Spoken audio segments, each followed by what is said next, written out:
A lo largo de mi vida, he encontrado una fascinación o un pasatiempo en todo aquello relacionado al terror, desde historias que la gente suele contar, hasta películas e incluso videojuegos. Canales como El Diario de Dross, Doc Tot, Cthulhu TV, Bicho 14, entre otros, me han servido de inspiración para crear el propio.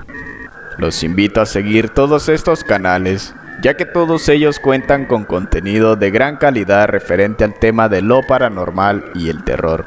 En este canal abordaremos investigaciones, grabaciones, historias conocidas, historias propias de familiares, amigos e incluso las de ustedes, estimados espectadores. De antemano, les pido y agradezco su colaboración dejando sus me gusta y escribiéndome sus historias al correo que les dejaré en la descripción del video. Sin más preámbulos, empecemos con 3 historias que mis familiares solían contarme de pequeño. Número 1. Las luces de la hacienda. Avistamientos de luces en el cielo, también conocidas como orbes, han sido reportadas a lo largo de la historia, desde civilizaciones prehispánicas hasta en la antigua Grecia. A ellas se les asociaba con presagios o intervenciones divinas. La siguiente historia ocurrió en una pequeña hacienda bananera aledaña al pueblo donde yo crecí. Ahí, muchos trabajadores de dicha hacienda y aledañas reportaban haber sido testigos de unas luces extrañas que danzaban dentro de los campos de la hacienda bananera o de los campos de algodón contiguos. Cabe decir que en mi país de origen existe la creencia que estas luces están asociadas a tesoros enterrados, atribuidos a pueblos antiguos de la región.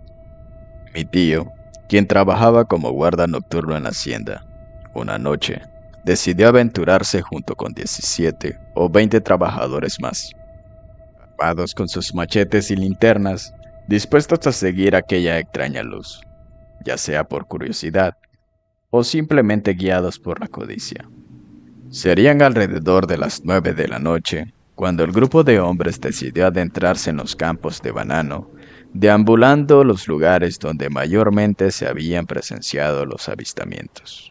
Pasaría un rato mientras la noche simplemente se mantenía serena. De pronto, el silencio se vería interrumpido por la aparición de aquella extraña luz.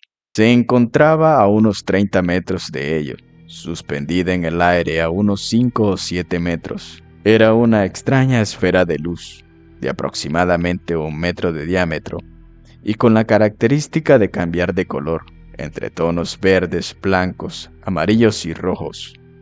Los hombres simplemente no podían creer lo que estaban viendo. La esfera empezaría a moverse, y los hombres, ya sea guiados por la curiosidad o por una extraña fuerza sobrenatural, decidieron seguirla, pero con la cautela de no acercarse demasiado, pues temían de qué podía suceder si se acercaban demasiado a aquella extraña cosa. La esfera se movía lentamente por el aire, y el grupo de hombres simplemente se abstenía a seguirla a paso lento. Sin embargo, un grupo de 5 de ellos se armaría de valor y decidieron seguirla más de cerca, notando que la extraña esfera tenía la particularidad de volverse más pequeña a medida que ellos se acercaban y más grande a medida que ellos se alejaban. La siguieron por más de un par de horas a través de los campos de banano y luego por los algodonales, hasta que se percataron que ya se habían alejado de la casa de hacienda. Esta extraña luz los estaba guiando a internarse a la zona montañosa, de la cual ya se encontraban próximos. Era casi la medianoche, y todos se pusieron de acuerdo que ya había sido demasiado, que lo mejor era regresar. Así, todos volvieron sanos y salvos. Sin embargo, esa sería una noche que ninguno olvidaría, la noche que trataron de cazar algo sin explicación aparente.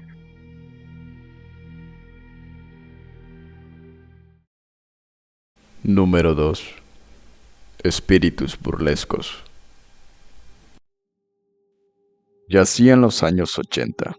Mi madre, recién se había mudado al pueblo junto a mis dos hermanos mayores, los cuales eran niños aún.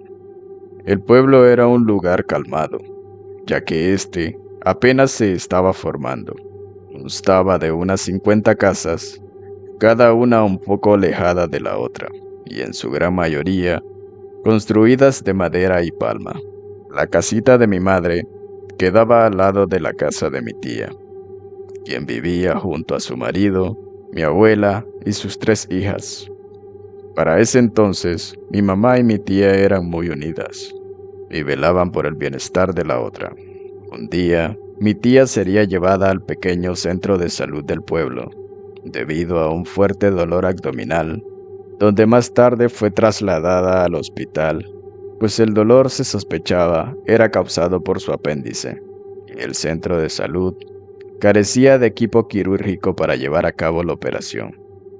El marido de mi tía decidió acompañarla al hospital, así que esa noche, mi abuela se haría cargo de mis 3 primas, lo cual en parte dejaría un poco preocupada a mi madre, aparte del estado de salud de mi tía. Serían las 10 de la noche. El ambiente se sentía frío, pues caía una lluvia ligera que sonaba y escurría sobre el techo de la casa. Mi madre, quien se encontraba despierta y en oración, pensando en la salud de mi tía, y alumbrándose con la luz tenue de una vela que se encontraba encendida sobre una mesita en mitad del cuarto, y que alcanzaba a alumbrar la cama donde dormían mis hermanos. Fue en ese instante que ocurriría algo que le helaría la sangre a mi madre y que en cierta manera la marcaría de por vida. Después de haber terminado su oración, caminaba hacia la mesita para apagar la vela con la cual se alumbraba. De pronto, una brisa fría se le adelantaría y una voz gutural y siniestra resonaría en el techo y diría su nombre: Mariana. Por un momento, se quedó inmóvil del miedo, mientras sentía a sus espaldas una presencia pesada que se acercaba a ella cada vez más. Sentía que el corazón le saltaba en el pecho, pero aún entre el miedo y las lágrimas en los ojos, despertó a mis hermanos de golpe, para llevárselos a la casa donde se encontraba mi abuela y mis primas. Los 3 salieron corriendo lo más rápido que pudieron, pero esta vez no sería solo mi madre quien escucharía aquella extraña voz despedirse de ellos. Adiós. Al llegar a la casa de mi tía, casi tiran la puerta al golpearla bruscamente. Mi abuela se despertó enseguida y los dejó pasar, preguntándole a mi madre el porqué de aquel alboroto. Mi madre simplemente se encontraba sin color en las mejillas y con un temblor en las manos, que apenas la dejaba sostener la taza con el té que mi abuela le había preparado para los nervios. Cuando mi madre le pudo contar lo sucedido a mi abuela, le dijo que le preocupaba el bienestar de mi tía, que no sabía si al final la operación había salido bien o si al menos estaba viva. A lo cual, mi abuela guardó silencio un instante. Luego, le diría a mi madre lo siguiente: Hija, estoy segura que tu hermana está bien. Tengo fe en Dios. Eso que tú sentiste y escuchaste son los espíritus burlescos de los que me hablaba mi madre, los cuales vagan por el mundo aprovechándose de las desgracias de la gente para atormentarle y hacerles caer en la locura. Mi abuela simplemente invitó a mi madre a seguir en oración junto a ella. Esa noche se quedaron todos juntos en casa de mi tía, quien fue dada de alta un par de días después. Desde entonces, mi madre desarrollaría un gran temor a dormir a solas o con la luz apagada.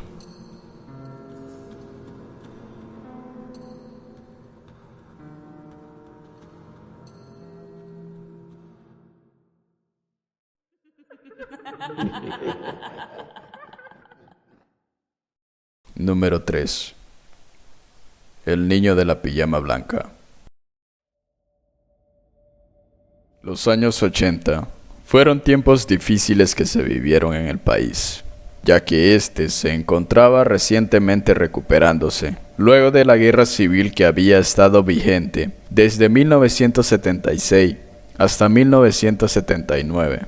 Esta guerra dejaría muchas muertes del lado de ambas facciones enfrentadas, quedando así muchas familias sin padres, hijos, abuelos, hermanos, tíos, todo a raíz de lo antes sucedido. Doña Marta no era la excepción. Había perdido a su esposo en un enfrentamiento armado en el año 1978, cerca de la frontera con Honduras. A partir de entonces, a pesar de tener unos 50 años, buscaría la forma de ganarse la vida. Así es como al lado de su hijo, quien era padre soltero de un niño de 6 años, se dedicaría a trabajar en una finca cercana a su pueblo, que quedaba a un par de horas de camino a pie. A pesar de su difícil situación, doña Marta siempre fue una buena persona. Mi madre, quien la conoció de cerca, decía que era una señora muy amable, servicial y que tomaba muy en serio su trabajo. La labor que la señora desempeñaba en la finca era como cocinera del lugar. Se encargaba de preparar diariamente una gran cantidad de comida que se repartía a las 7 de la mañana entre los 50 o 60 hombres y mujeres, trabajadores matutinos de la finca. Su hijo, en cambio, debido a que tenía un niño al que cuidar, trabajaba como guarda nocturno en la misma finca, teniendo turnos que culminaban en la madrugada. Así, su madre le ayudaba con el cuidado del infante por las noches, mientras él se encontraba realizando su trabajo. Doña Marta se levantaba todos los días a las 3 de la mañana para alistarse e ir al trabajo, y casi siempre antes de salir, a eso de las 4 de la mañana, alcanzaba a hablar un poco con su hijo, quien llegaba a la casa cansado luego de estar en vela en su jornada laboral. Él siempre aconsejaba a su madre tener mucho cuidado en el camino. Además, compartía con ella las historias de sus compañeros de trabajo, quienes les contaban sus anécdotas referentes a caminos solitarios, llenos de supuestas apariciones o sonidos que le pondrían la piel de gallina a quien sea. Su madre, en cambio, decía no creer en estas cosas, que a quien se le debía tener miedo realmente era a los vivos. Llamémoslo sugestión o un golpe de mala suerte, pero muchas veces encontramos la aguja en el pajar, en el momento y lugar menos esperados. Una mañana como cualquier otra, la señora se encontraba terminando de prepararse para ir al trabajo. De un momento a otro, sintió ganas de ir al baño, así que se dirigió a este. Su hijo, quien había llegado recién del trabajo, le propuso acompañarla, o que al menos llevara consigo la vieja lámpara de gas con la que se alumbraban. Cabe decir que en los pueblos, y más para la fecha, las casas mayormente contaban con simples letrinas que, debido a cuestiones de salud y contaminación cruzada, se construyen un poco alejadas de pozos de agua o de las propias casas. Doña Marta simplemente se negó, al decirle que no era necesario. Además, la luna se encontraba totalmente iluminada, por ello era bastante fácil mirar, a pesar de ser muy temprano. La señora se dirigió al baño y dejó la puerta abierta para sentirse un poco más segura, y así poder ver hacia la claridad de la casa a través de las ramas de los árboles y las flores que tenía sembrados en su patio. Estaba así, ocupada en lo suyo, cuando notó con el rabillo de sus ojos una figura pequeña que salía de entre los arbustos y se paraba frente a ella a unos cuantos metros. Era una silueta humana de baja estatura, más parecida a la de un niño, que estaba vestida con un atuendo blanco que relucía aún más por el resplandor de la luna. Al comienzo, doña Marta buscaba en sí misma la forma lógica de explicar aquello, sea lo que sea que estaba viendo, que quizá, por algún motivo, un niño se había colado en su propiedad, o si se trataba de su nieto, que quizás se había levantado al patio a orinar. Pero no dejaba de sentir esa sensación de malestar instintiva que te indica que algo está mal.